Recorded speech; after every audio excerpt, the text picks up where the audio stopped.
আরে বিয়ের কাজ করতে কি তোমার কোনো অসুবিধে আছে না ওই দিন তোমার অন্য কোনো কাজ আছে? না না স্যার, শাওন ম্যাডামের বিয়ে, এর চেয়ে বড় কাজ আর কি হতে পারে বলুন? আমি সবটা সামলে নেবো স্যার, ব্যাস।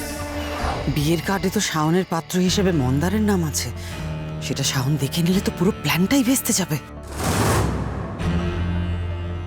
শোন না বীরু, সবকিছু তো শাওনের পছন্দ মতোই হচ্ছে, কার্ডটা না হয় একটু আমরাই পছন্দ করলাম। তুই ভালো করে দেখ, আমার কিন্তু ভীষণ এলিগেন্ট আর সফিস্টিকেটেড লাগছে, তাই না? আমারও বেশ মার্জিত রুচিসম্মত লাগছে।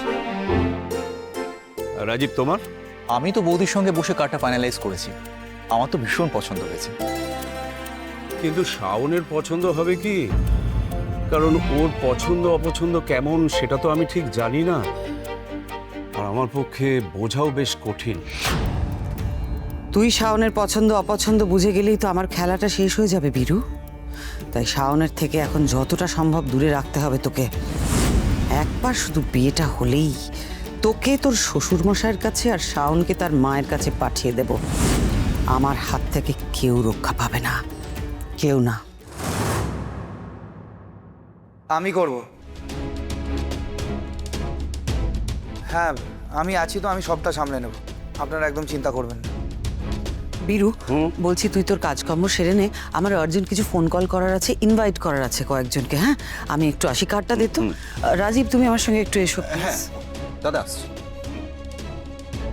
হ্যাঁ, আমি এখন রাখছি। স্যার বলছিলাম এই ফাইলসগুলোতে একটু সাইন করতে হবে, আজকেই পাঠাতে হবে।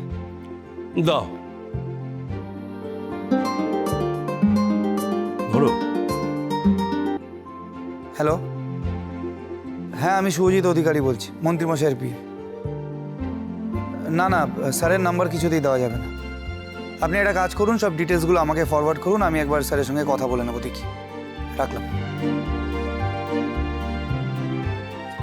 শুভ, হ্যাঁ স্যার। তোমার নাম শুভজিৎ না হয়ে সব্যসাচী হলে ঠিক হতো। কেন স্যার? কারণ তুমি ডান হাত বাঁ হাত দু হাতেই সমান দক্ষতায় সব কাজ সামলাও। অনেকেই আমার সঙ্গে কথা বলে কিছু সুবিধে নেওয়ার চেষ্টা করে, কিন্তু তুমি পাঁচিলের মতো মাঝখানে দাঁড়িয়ে থাকো বলে কেউ সুবিধাটা নিতে পারে না। এটাই তো আমার কাজ স্যার। আপনি এখন শাওন ম্যাডামের বিয়ে নিয়ে এত ব্যস্ত, আপনি সেটা ভালোভাবে সামলান, বাকিটা আমি সামলে নেব। ও, তোমাকে একটা দরকারি কথা তো বলাই হয়নি। শাওনের বিয়ের ডেট ফাইনাল হয়ে গেছে, সবাই মিলে আমরা 20শে জুলাই ডেটটা ঠিক করেছি। হাতে সময় কম, বিয়ের কাজ তোমাকেও খানিকটা সামলাতে হবে, নইলে কিন্তু আমার মাথা ঠিক থাকবে না। স্যার একই এত ব্যস্ত, তার মধ্যে আমার নিজের বিয়ের কথা কিভাবে বলবো ওনাকে? বললেই তো স্যার এখানকার সব দায়িত্ব থেকে আমাকে সরিয়ে দেবেন, তাহলে এই বাড়িতে বিয়ের কাজ সামলাবে কে? কি হলো শুভ, কি ভাবছো? আরে বিয়ের কাজ করতে কি তোমার কোনো অসুবিধে আছে না ওই দিন তোমার অন্য কোনো কাজ আছে? না না স্যার, শাওন ম্যাডামের বিয়ে, এর চেয়ে বড় কাজ আর কি হতে পারে বলুন? আমি সবটা সামলে নেবো স্যার, ব্যাস। এইবার আমি নিশ্চিন্ত। বাবা ঠিকই বলেছে, এখানে সব মিটিয়ে তবেই স্যারকে সব বল। আগে ম্যাডামের বিয়ের কাজ হবে, তারপর নিজের বাড়ির বিয়ের তোড়জোড়।